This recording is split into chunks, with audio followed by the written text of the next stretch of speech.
પૂજ્ય કિરણભાઈ સારાભાઈ ભાઈબંધો આ સાથે કાકાનો બધા ઘણો સરસ અને ઘણો જેનું વર્ણન થઈ શકે નથી એવો હતો. એ બદલ અમે એમનો આભાર માનીએ છીએ. અને ઘણા વખતથી મારાથી દેરાસર ઘણી વાર એકલો આવતું નથી, પણ મારે બા અને નાની કમ્પ્લેન હંમેશા હોય છે કે કિરણભાઈ જ્યારે આવે છે ત્યારે તારી તબિયત એકદમ સારી થઈ જાય છે, ગમે તે રીઝન હોય તારી તબિયત સારી થઈ જાય છે. અને આ વખતે પણ એવું જ થયું છે.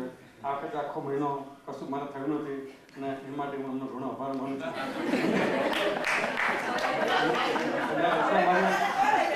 એટલે મારી એમની વિનંતી છે કે હવે તો કાયમની તમે અહીંયા રવાઈ જાઓ તો અમારે રોજ અહીંયા આવવાનો ભાગ મળે. અને હું આશા રાખું છું કે આવતા વર્ષે પણ અમને તમારો બધાનો અને જીનવાણીનો લાભ મળશે.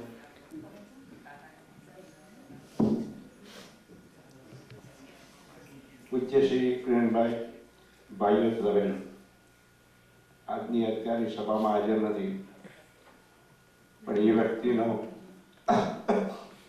આ સ્વાધ્યાય ગોઠવવામાં જેટલો ફાળો છે એટલો બીજા કોઈનો પણ નથી. અને તે છે હર્ષદભાઈ શાહ પિસ્કાચવા. હર્ષદભાઈ શાહ જ્યારે મુંબઈમાં મે મહિને હતા ત્યારે શ્રી કિરણભાઈનું જૂન મહિને અમેરિકા આવવાનું નક્કી હતું.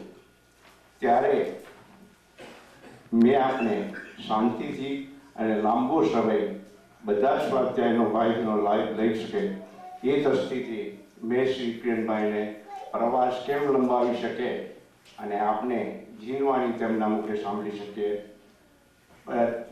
પણ તે સાંભળી શકે તે માટે મેં તેમને તેમની ટિકિટ લંબાવવાની વિનંતી કરી હતી. કારણ કે શ્રી કિરણભાઈની ટિકિટ 4 મહિનાની હતી અને તેઓનો પ્રવાસ લંબાવીને 6 મહિનાની ટિકિટ કઢાવીને આવ્યા છે. અને તે બદલ હર્ષદભાઈએ જે એમને માર્ગદર્શન આપ્યું હતું અને તે માર્ગદર્શન ઘણું કામ આવ્યું હતું. પણ તે વખતે મારી માંગણી બહુ જ મામૂલી હતી, તેનું ભાન આજે મને થાય છે. આ સ્વાધ્યાય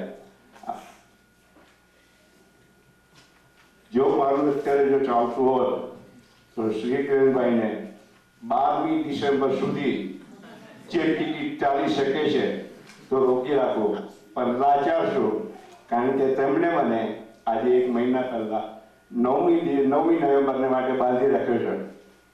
અને મેં તેમને તે વખતે વચન આપ્યું છે કે તેઓ જરૂરથી એ સમયે પાછા જઈ શકશે.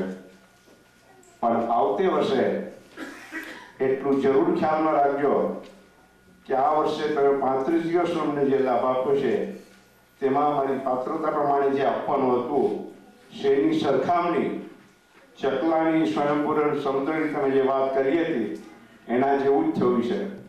માટે આવતા વર્ષે 35 ને બદલે આંકડો ઊંધો કરું છું 53 દિવસનો સ્વાધ્યાય કરાવવાની માંગણી કરું છું.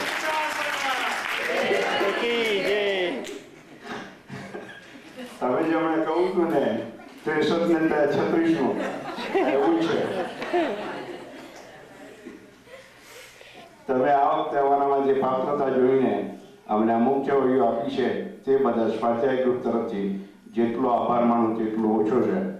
પણ મારે એક વસ્તુ કહેવી પડશે કે આજે સવારે તમે જે અમારી ગયા વર્ષે 180 કેસેટની માંગણીનો આંકડો 40 કેસેટના આંકડાથી જે ઓછો કર્યો છે એ અમને જરાય માન્ય નથી. આ સ્વાધ્યાયની કસેટો એમાં ગણાવવામાં નથી આવી.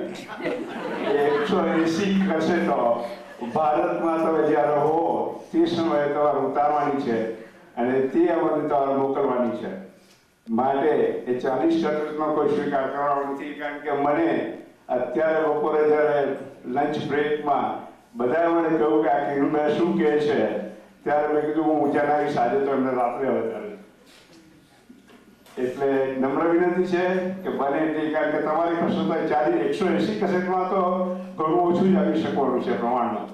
માટે વિનંતી છે કે 40 કેસેટ અમારી કાપી ના નાખશો અને આ બધા સમુદાયને થોડો એટલો ન્યાય આપ્યો એવી ખાસ નમ્ર વિનંતી છે. અને આવતા વર્ષનો 53 દિવસનો માંગે છે કાર્યક્રમ એ તમારું મેં જોયું છે કે કે ઓક્ટોબર મહિનામાં જે હાજરી થઈ છે આ સ્વાધ્યાયમાં એવી હાજરી અત્યાર સુધીના 6 વર્ષના સ્વાધ્યાયમાં થઈ નથી. અને મને લાગે છે કે તમે જરૂરથી આ સમયે શાળા ખુલી જતા આ સ્વાધ્યાયનો લાભ લઈ શકો છો એવું મારું માનવું છે. કારણ કે ઓગસ્ટ મહિને આવતે વર્ષે પર્યુષણ સપ્ટેમ્બરની 2 થી સપ્ટેમ્બરની 9 સુધી છે. માટે તમને વિનંતી કરું છું કે ઓક્ટોબર અને નવેમ્બર અને તમે રજા થેન્ક્સગિવિંગ પાછી મળશે ભારત જવાની એ માટેની વ્યવસ્થા કરી જરૂરથી આવજો. Thank you.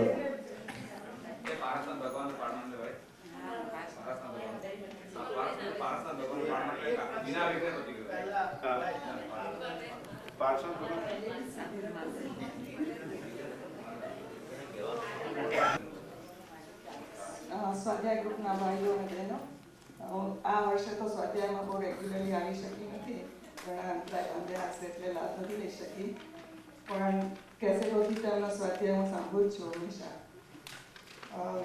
કિરણભાઈએ અહીંયા આગળ આપણે આ પંચમકાળની અંદર સમાવસરણ કેવું હોઈ શકે આપણી કોઈ કલ્પનામાં આવતું નથી, પણ અહીંયા આ મિની સમાવસરણની એમને આપણને એક મોડેલ આપી દીધું. અહીંયા આગળ તીર્થંકરની સરસ વાણી એમને સંભળાવી છે, જીન વાણી, અને અહીંયા સમાવસરણ જેવી જ પરિષદા ભેગી થાય છે.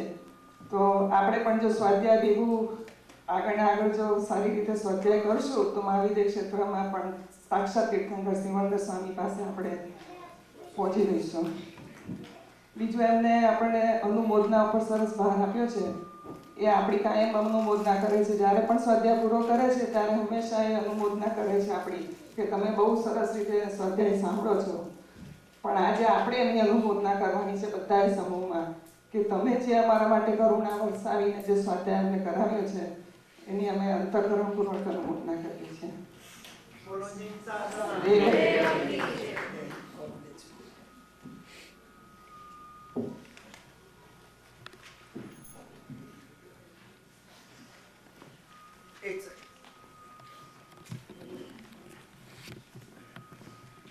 કિરણભાઈ સાથે આપણે એમની ગેરહાજરીમાં દરરોજ આપણે લિવિંગ રૂમમાં એમની સાથે વાત કરી શકીએ અથવા એમનો સ્વાધ્યાય સાંભળી શકીએ એ માટે ભાઈ શ્રી કરાણીએ બહુ ભારે મહેનત કરી અને દરરોજ આવીને એમની વિડીયો કેસેટ ઉતારી છે. હું ધારું છું $6 વિડીયો કેસેટ મળશે, બહુ જ મામૂલી કિંમતમાં આપણને આપે છે. અને ઓડિયો કેસેટ પણ લગભગ 40 તૈયાર થઈ ગઈ છે. $1.25 એક કેસેટ. દરરોજ એ કેસેટ બનાવતા અને બીજે દિવસે સાંજે એ બધી ઓડિયો કેસેટ બધાને આપી દેતા. એ માટે કરાણીનો જેટલો આભાર માનીએ એટલો છો. ખૂબ જ ભારે મહેનત કરે છે. આપણે બધા સાથે કરાણીને પણ અત્યારે વધાવી લઈએ. આપણી અને કિરણભાઈ વચ્ચેનો સંબંધ જો ટકાવી રાખનાર કોઈ હોય તો એમાં એનો પણ ફાળો છે. અને લતાબેન,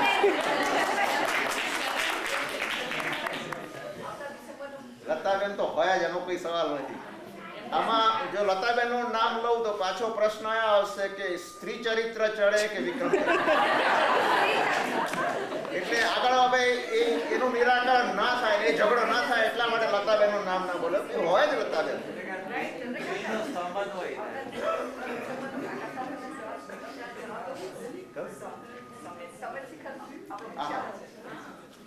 બીજો એક રહસ્ય છે. હવે પ્રમોદાબેને જયારે વાત કરી છે ત્યારે રહસ્ય ખુલ્લું કરી દઉં છું.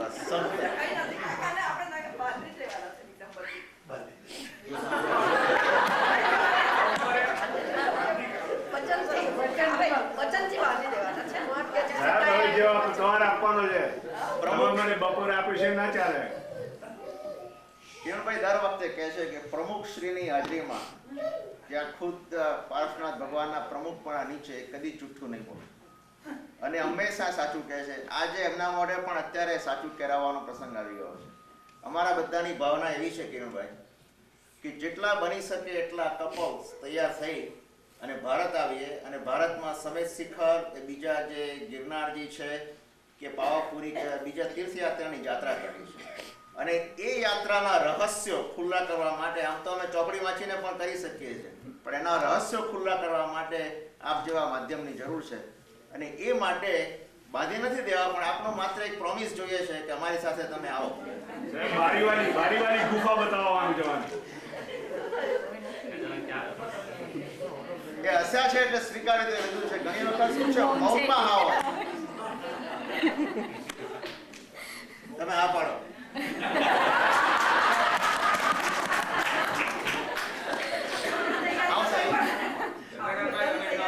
આપણો આત્મવિશ્વાસ હશે તો એ જરૂર હા પાડશે ને આપણામાં એમણે પાત્રતા જોઈ છે તો એ હા પાડશે. થોડો વિચાર કરવાનો સમય આપો એમને, થોડો વિચાર કરવાનો સમય આપો. હજુ કાલનો દિવસ આપણી સાથે છે.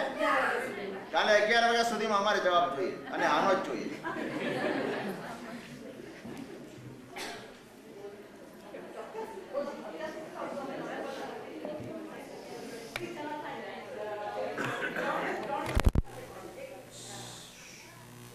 તમારા સર્વેના